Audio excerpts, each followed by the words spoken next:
Yeah, I was a very strange child. I would sit in the basement, no sound, silence, and I'd just sit there and rock. And I'd do this for hours and hours and hours. I think my parents thought I was insane, but what I was doing is imagining futures, imagining what life could be.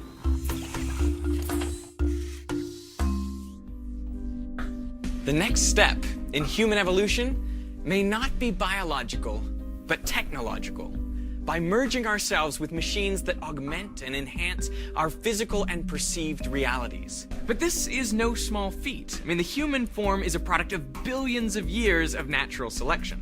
And that's why innovators like Hugh Herr are actually looking to nature for inspiration to bridge the gap between man and machine.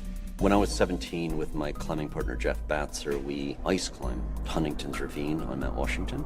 We got disoriented in a complete blizzard and spent the next several days trying to get ourselves out to civilization. We made it within a few miles of a roadway, and we couldn't walk. Our lower limbs were completely frostbitten, completely numb. Luckily, someone was out snowshoeing, saw human tracks, and we were plucked from the mountain via helicopter. Then I spent, months in the hospital. Gangrene had set in, was slowly making its way up my body, and it was clear that amputation was necessary. About 12 months after my limbs were amputated, I was climbing at the same level as I had before the accident. And people started to get nervous.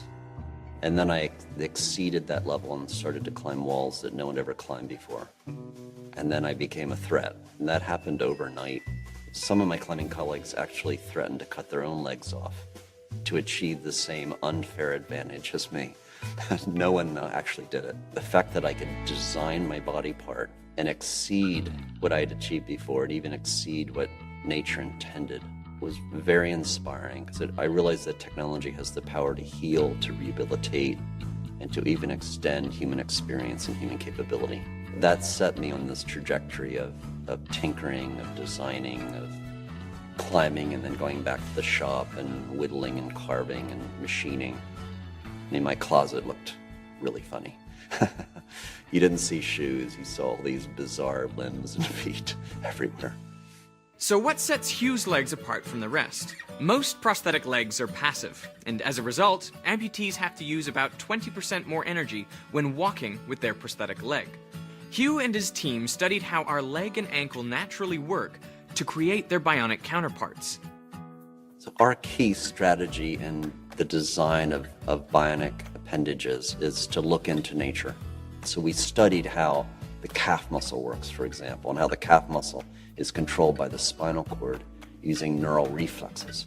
And we programmed that capability on the small computers that are underneath the shell in the bionic limb, so that when I walk at different speeds and different terrains, it's constantly updating the stiffness and power it's providing me.